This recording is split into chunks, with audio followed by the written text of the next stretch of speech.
जब जब सलमान खान को जान से मारने की बात आती है तो लॉरेंस बिश्नोई का नाम सबसे पहले सामने आता है। लॉरेंस बिश्नोई वही शख्स है जिसने फेमस पंजाबी सिंगर सिद्धू मूसेवाला को जान से मरवाया था और अब वो सलमान खान के पीछे पड़ा हुआ है। भाईजान को मारने के लिए उसने अपने सबसे खास शूटर संपत नेहरा को मुंबई भी भेज चुका है। लेकिन सोचने वाली बात यह है कि सलमान खान की किस गलती की वजह से बिश्नोई उसे मारना चाहता है। लेकिन इसके बारे में जानने से पहले संपत शूटर के बारे में जान लेते हैं, जिसकी गोली से आज तक कोई नहीं बच सका, और ये भी कि आखिर कैसे देश के लिए खेलने वाला सीधा साधा लड़का आज एक गैंग का शार्प शूटर बनकर बैठा है। बचपन से ही संपत नेहरा देश के लिए कुछ करना चाहता था। संपत के पिता चंडीगढ़ पुलिस से रिटायर्ड सब इंस्पेक्टर हैं और उसका बड़ा भाई फौज में है। शुरुआती दिनों में संपत नेशनल लेवल का एथलीट था।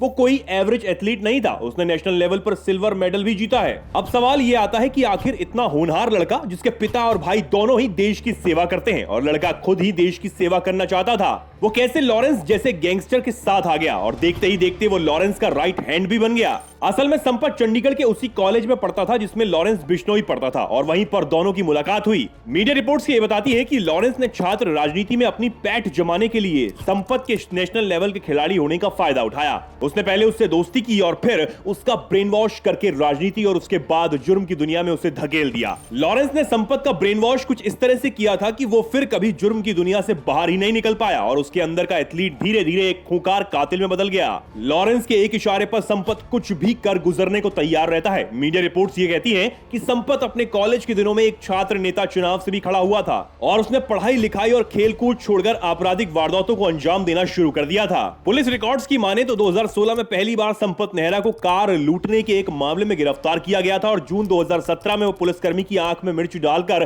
फरार हो गया था। फिलहाल संपत पर 5 राज्यों में 39 से ज्यादा मामले दर्ज हैं, जिसमें डकैती के साथ ही 20 से ज्यादा हत्याओं और हत्या की कोशिश के मामले और इसके अलावा फिरौती के मामले भी दर्ज हैं। पुलिस की माने तो संपत पंजाब, चंडीगढ़, दिल्ली और राजस्थान में वारदातों को अंजाम देने के बाद दक्षिण भारतीय राज्यों की तरफ भाग जाता था और इन जगहों पर फर्जी पहचान के साथ रहता था और इन सब के बीच लॉरेंस उसे हवाला के जरिए पैसे भेजा करता था। 2018 में गुरुग्राम की स्पेशल टास्क फोर्स ने संपत नेहरा को हैदराबाद से गिरफ्तार किया था। तब संपत ने पुलिस में बयान दिया था कि सलमान खान की सुपारी मिलने के बाद उसने सलमान खान के घर की रेकी यानी कि उसके घर पर नजर रखनी शुरू कर दी थी। संपत ने पुलिस को यह बताया कि वो एक बार सलमान खान के घर के पास अपनी पिस्टल लेकर भी गया था, लेकिन दूरी ज्यादा होने की वजह से वो सलमान खान को मार नहीं पाया। इसलिए उसने सलमान भाई को मारने के लिए एक स्पेशल राइफल भी मंगवाई, लेकिन इससे पहले कि उसकी उंगली राइफल की ट्रिगर तक पहुंचती, कानून के लंबे हाथ उसकी गर्दन तक पहुंच गई और वो पकड़ा गया। सलमान खान की सुपारी लेने वाले के बारे में जानने के बाद ये भी जान लेते हैं कि लॉरेंस और सलमान खान के बीच क्या दुश्मनी है। असल में सलमान खान पर काले हिरण को मारने को लेकर केस चल रहा है और बिश्नोई समाज में काले हिरण को पूजनीय मानते हैं, इसलिए बिश्नोई सलमान खान को जान से मारना चाहता है। वीडियो अब खत्म होने वाली है, लेकिन जाते जाते कुछ सवाल हैं जो दिमाग में घूम जाते हैं।